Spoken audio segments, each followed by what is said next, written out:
Let's have a chat about problem number 3 on page 8 of the Trig PACE 1137. We're not going to use a calculator on this one. Looks a little intimidating. Once we do one together, I think you'll understand these a little bit better. Problem number 3 says we are to find the sine of theta. So we're going to find the angle where the sine of theta equals negative square root of 3 over 2.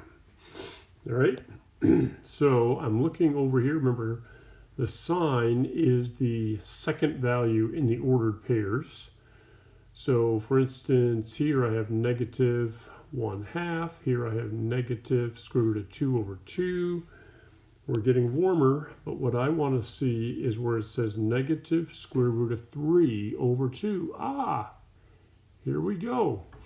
Is there another one somewhere on this chart? And there is. It's right over here. Negative square root of 3 over 2. So it shows up twice, which is what we would expect. We want to now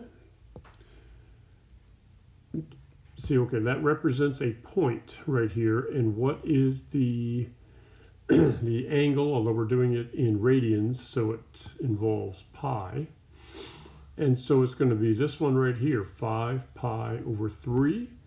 And then over here, it corresponds to this point, which is 4 pi over 3. And so we're going to fill in a template. We're going to have an angle, in this case a radian measure, plus 2 times n times pi. And we're going to have 2 of those.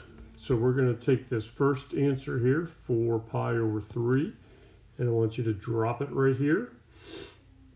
And then the second answer, because we're going to have 2 answers for number 3, is we're going to take this angle here, this radian measure, and drop it here, plus 2n theta.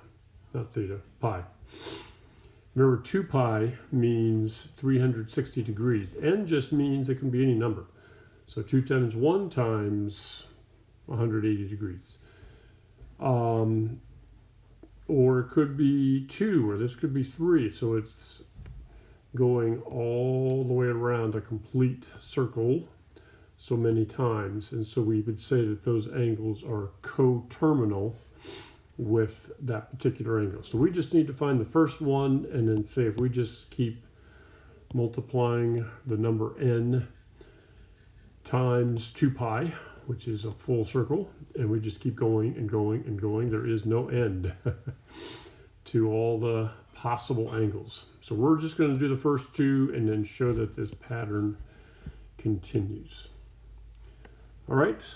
I'm going to let you do that one, and I'm going to come back and do, 7, 8, or 9, because secant and cosecant are just a little bit different.